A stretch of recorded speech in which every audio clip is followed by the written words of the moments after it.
मला माहित नाही, म्हणजे माझ्यासाठी मी कधीच ते व्हिज्युअल आयुष्यात मिस नाही करू शकत. आणि काय देव करो त्या व्हिज्युअलला कधीच डाग न लागो. आणि माझ्यासाठी ते कायम ते त्याच्याबद्दल विचारलं तरी हीच स्माईल असणार आहे.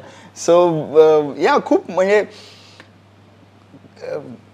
ते खरंच म्हणजे जसं सांगतात तसं आता तिला ते खूप आय डोंट नो, मीच्या समोर खूप जास्त रोमॅन्टिक झालो ना की ती मला रोस्ट करते.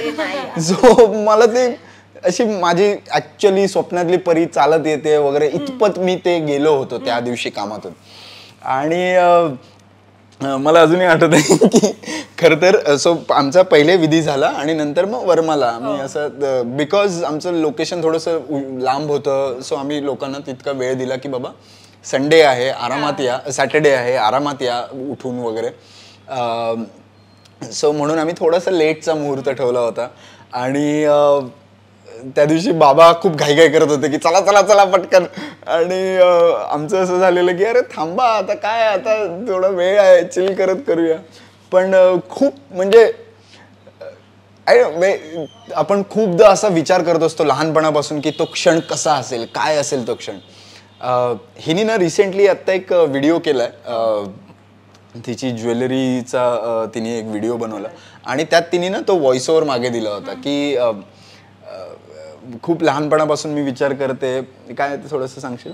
की लहानपणापासून आपण खूप स्वप्न पाहिलेली असतात ना की असं दिसणार तसं दिसणार, बट इव्हेंच्युअली ह्याला मी खूप सुंदर वाटले पाहिजे. कारण की बाकीच्या लोकांना काय काय त्यांची मतं असणार, पण त्या क्षणी ते सगळे विचार मागे पडतात. आणि इट्स जस्ट मला बघायचं असतं की ह्याचा चेहरा खुललाय की नाही मला बघून.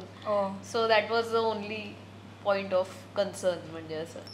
आणि अमृता अशी विदाईला भाऊक वगैरे झाली का, रडली उडलीस का खूप अशी? चे नाही रडली म्हणजे हे मी तेच सांगतोय की थोड्या माझं रडणं हळदीला झालं जेव्हा बघितला व्हिडिओ. सुरुवात झाली सगळ्या इव्हेंट्सची आणि सगळ्या एक एक सोहळ्यांची, तेव्हा ते म्युझिक सुरू झालं आणि तो सगळं ते दॅट अटेन्शन आणि ते असं सगळं ती गाणी आणि ते मला कंट्रोलच नाही झालं काही एकदम. सो तेव्हा मी रडायला लागले. आणि मला ती अशी दिसत होती रडतीये, पण मी म्हटलं आता समजा मी बघितलं वाटलंच नव्हतं रडणार आयुष्यात. बट ठीक आहे, कारण मी कमी रडते, पण त्याला कधी असं वाटलं की हळदीलाही का रडत एकदम. त्यामुळे तो त्याच्या होता, विच इज फाईन. आणि मला असं झालं होतं की मी जर का आता रडायला लागलो ना तर खूप डिफिकल्ट होईल सगळी सिच्युएशन.